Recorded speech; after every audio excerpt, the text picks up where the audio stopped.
ইউটেরাসের fibroid কি আদৌ অপারেশনের প্রয়োজন নাকি নয়? আসলে ইউটেরাসের ফাইব্রয়েডটা কি? ইউটেরাসের ফাইব্রয়েড একটি টিউমার, অর্থাৎ একটি গ্রোথ, সেটা বিনাইন গ্রোথ। ইউটেরাসের ফাইব্রয়েড এবার কয় ধরনের হয়? ইউটেরাসের ফাইব্রয়েড মূলত 3 ধরনের: ইন্ট্রামিউরাল, সাবমিউকাস অ্যান্ড সাবসেরাস।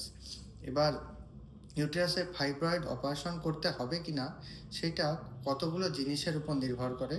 সেইটা হচ্ছে ফাইব্রয়েডটার সাইজ কতটা, ফাইব্রয়েডটা কোন পজিশানে আছে, এবং ফাইব্রয়েডটায় কোনো সিমটম দিচ্ছে কিনা। অর্থাৎ কীরকম?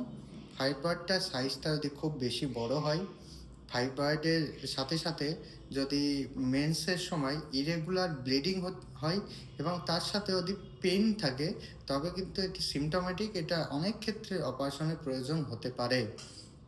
এবার কোন ক্ষেত্রে অপারেশনের প্রয়োজন হবে না?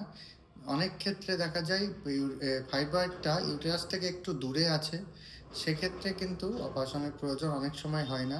কোনো সিমটম হয়তো তার দিচ্ছে না, ইরেগুলার ব্লিডিংও হচ্ছে না, তবে কিন্তু অপারেশনের চান্স কম থাকে। এক্ষেত্রে কি করতে হবে? 6 মাস ফলো আপ স্টাডিতে রাখতে হবে এবং ইউএসজি করে দেখে নিতে হবে তার গ্রোথটা বাড়ছে না কমছে, এইটা খেয়াল রাখতে হবে।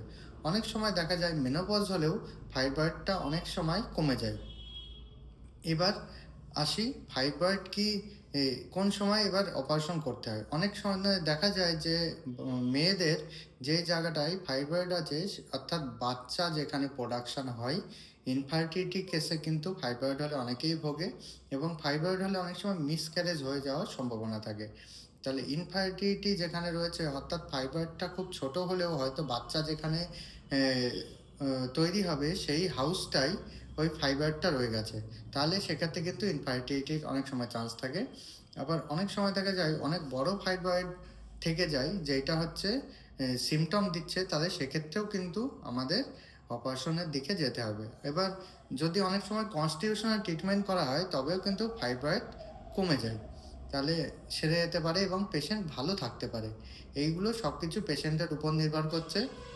ফাইব্রয়েডের সাইজ, তার ব্লিডিং কেমন হচ্ছে এবং সিমটম কেমন দিচ্ছে, এইসব ক্ষেত্রে বেশিরভাগই হচ্ছে ডাক্তারবাবুর পরামর্শ নিতে হবে। গিয়ে তিনি যা বলবে সে মতো চলুক, এবং স্ক্যান করলে অবশ্যই অনেক সময় ভালো রেজাল্ট পাওয়া যায়। নমস্কার।